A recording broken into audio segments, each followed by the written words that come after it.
요한복음 2장 1절에서 11절. 요한복음은 그리스도의 비밀을 표적 사건들과 묶어서 그리스도의 영광을 증거합니다. 영광은 오직 하나님의 계시로 목격되고 경험됩니다.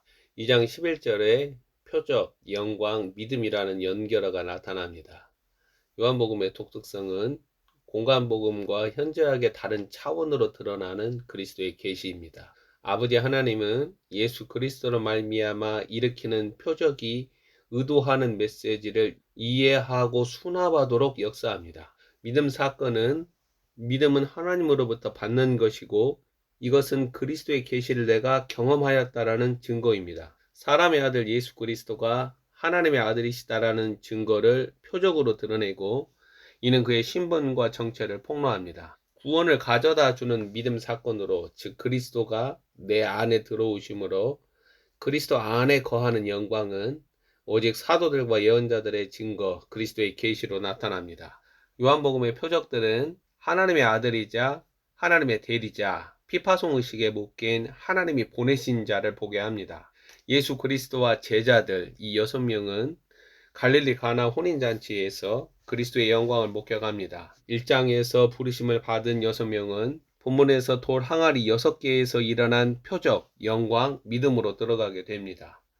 혼인잔치의 청함을 받은 자들은 포도주 이적 사건이지만 예수 그리스도로부터 공급되는 예고편으로 경험합니다. 친히 4절에서 밝힌 대로 아버지와 인자, 아들의 언약으로 흘려지는 자신의 피, 포도주는 십자가라는 표적, 그리스도의 계시 사건이라는 영광으로 나타납니다. 사람의 아들 예수 그리스도는 하나님 나라 새 포도주, 새 언약입니다. 비어있는 6 항아리에 아기까지 가득 채운 물에서 일어난 새 포도주는 부르심을 받은 6명 제자들 안으로 하나님 나라 믿음이 발화된 사건입니다. 갈릴리 가나 혼인잔치 포도주 이적 사건에서 다른 메시지를 찾을 게 아니라 방점은 2장 11절이고 제자들 1장에서 부르심을 받은 6명 안에 믿음이 계시되는 하나님 나라 안에 거하는 일이 시작되었다라는 사실이 중요합니다. 우리가 마태복음 1장 1절을 참조할 때 구약 아브라함의 씨, 다윗의 후손으로 나타나는 그리스도는 아담 안에 내포된 자들을 위하여 오랫동안 저장되고 숙성된 참 포도주입니다. 요한복음 1장 1절로 읽으면 창세전에 감추어진 하나님의 비밀, 하나님의 영원하신 목적과 계획과 뜻을 드러냅니다. 가나 혼인잔치에서 예수 그리스도와 제자들 이 6명은 주인공이 아닌 초대받은 손님들이지만 하나님 나라 혼인잔치는 신랑과 신부 그리고 세례 요한급 들러리, 친구들로 말하죠. 세례 요한은 신랑이 자신의 모든 것을 내어 맡길 만한 인정받은 자들을 말하는 거예요. 이것들을 예고합니다. 이런 측면에서 요한복음 2장의 첫 표적 사건은 남다른 메시지가 있습니다. 오직 하나님 나라에 들어가는 자들은 아버지 하나님이 마련하신 포도주, 그리스도죠. 이 그리스도의 생명을 맛보는 것입니다. 오늘날 성도들과 목사들이 구원이라는 맛에 취하여 진정한 포도주를 맛보는, 구원이 목적하는 것은 자신의 피로 맺은 새 언약, 그리스도 안으로 들어가기 위함인데 구원은 받았다 하면서 언약은 내팽개치죠. 이렇게 진정한 포도주를 맛보는, 그리스도를 아는, 그의 풍성한 생명을, 그의 측량할 수 없는 사랑의 깊이와 너비와 높이와 길이를 알아가는가 의심스럽습니다. 지금 한국 사회에서 유통되는 기독교 신앙은 본문 2장 3절이 증거하는 바 포도주가 떨어져 갑니다. 믿음의 경륜이 쌓일수록 먼저 좋은 포도주로 시작하였다가 질과 맛이 떨어지는 것으로, 그러다가 다 바닥나버리는 현실입니다. 본문의 첫 표적 사건처럼 알지 못했던 그리스도의 영광을, 동시에 믿음을 일으키는 은총이 우리에게는 절대적으로 필요합니다. 오늘날 목사들 성도들은 예배와 찬양 그리고 헌신과 봉사에서 하나님께 영광을 돌린다고 말합니다. 사도 요한이 증거하는 그리스도의 영광이 드러나는 영적 루트와는 전혀 다른 자기들만의 이야기를 쏟아냅니다. 그 눈이 불꽃 같으신 심판하시는 주님이 이르시는 때에 이르러야 성도들과 목사들은 진정한 영광이 무엇인가를 목격하며 배울 때도 합니다. 본문은 갈릴리 가나에서 나타난 사건이죠. 갈릴리는 영적으로 사망에 그늘진 곳입니다. 어둠 아래 갇혀 생명의 빛을 보지 못하는, 구원이 메시아 그리스도의 찾아옴이 절실히 필요로 하는 장소입니다. 이러한 갈릴리의 영적 현실이 오늘날 미혹과 거짓과 속임의 영들에 갇힌 대한민국이라는 땅의 현 주소입니다. 이사야 예언자의 증거는 이러한 갈릴리와 같은 나라들과 민족들이 그리스도의 영광, 그의 생명을 맛보는 마치 새 포도주를 경험하는 사건으로 갈릴리 가나 혼인잔치는 최적의 교보제 노릇을 합니다. 좋은 포도주가 혼인잔치의 기쁨과 즐거움이라면 지상교회에서 포도주, 이 영적인 기쁨과 즐거움은 항상 유지되고 풍성해져야 합니다. 포도주가 떨어져서는 안 되고 좋은 포도주가 아닌 낮은 포도주, 질과 맛이 형편없어 내다 버려야 하는 포도주를 지녀서는 안 됩니다. 동시에 그 기쁨과 즐거움이라는 것은 24시간 365일 목사들과 성도들이 목회, 즉 여러 행위들을 낳는 것들이 아니라 하나님 나라 진정한 포도주이신 그리스도를 아는 이 감추어진 포도주, 이 하나님의 비밀인 그리스도를 먹고 마시는 기쁨과 희락이어야 합니다.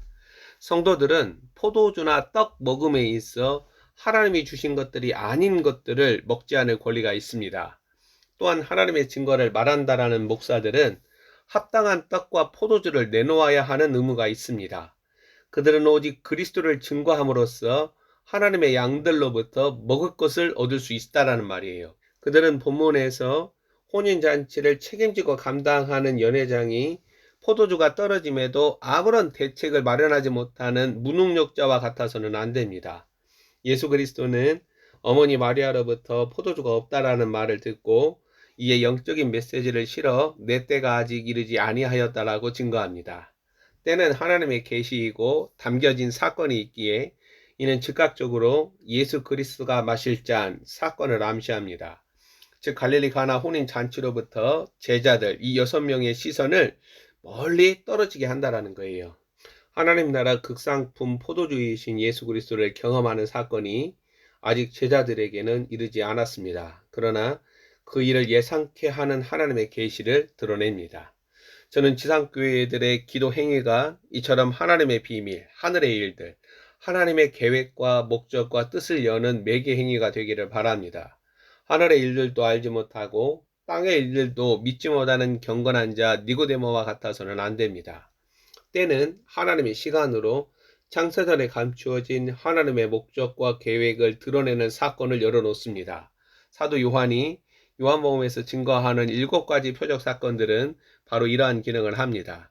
그것들은 사람들에게 놀라움과 믿음 사건의 빌미가 되지만 방점은 감추어진 하나님의 비밀 그리스도를 드러낸다라는 거예요. 사람의 아들 예수 그리스도는 위로부터 오셔서 사람들에게 창세전에 감추어진 하나님의 비밀을 드러내십니다. 아버지 하나님의 자비하심과 선하심은 어떠한 상황이나 현실 가운데서 확인되고 경험되고 유지됩니다. 예수 그리스도는 포도주가 떨어져가는 혼인잔치에서 연회장과 같은 구경꾼이나 손님으로 머물지 않고 그 상황을 주도적으로 앓으면서 구원을 베푸십니다. 지상교회가 처하거나 저지른 곤고와 낭패감에서 주님은 기꺼이 새 포도주를 공급하시는 주인이시라는 거예요. 이러한 하나님의 일하심은 사람들 안에 믿음 사건을 일으킵니다. 이 믿음 사건이 물이 변하여 포도주가 된 이적에 기인하지 않고 11절 분명한 영적 원리를 밝힙니다. 11절이 밝히는 표적과 영광과 믿음 사건은 요한복음 1장 39절과 43절에서 반응하는 제자들의 모습, 곧 부르심, 계시, 믿음 사건을 보여줍니다. 요한복음 1장 51절을 참조하면 하늘이 열리고 즉 하나님의 계시가 드러나면서 그리스도의 영광이 나타납니다. 믿음 사건은 하나님의 계시로 인하여 발생하고 그리스도의 영광을 아는 일에 연결된다는 거예요. 사도 요한의 증거들은 아버지와 인자 그리스도가 드러남에 방점이 나타납니다. 마지막 때 성도들 목사들은 이적과 능력, 표적과 역사에 매달리기보다 그리스도를 아는, 그리스도를 닮는, 그리스도를 따르는 삶에 순종과 믿음으로 반응해야 합니다. 이는 제자들의 부르심에서 나타나는 보라 그리고 나를 따르라 이 두 명령어로 제시됩니다. 짐승의 세상을 이기는 경건의 능력이 이 두 명령어로 나타난다라는 거예요. 그리스도를 따르는 신앙은 무미건조함이 아닙니다. 반복적으로 종교 본산지에서 일어나는 일들에 충성하는 것도 아닙니다. 이는 사도 요한의 증거에 의하면 하늘이 열려 그리스도의 계시가 드러나고 그의 영광을 목격합니다. 믿음은 이렇게 내 안에 자리 잡고 자라나는 것입니다.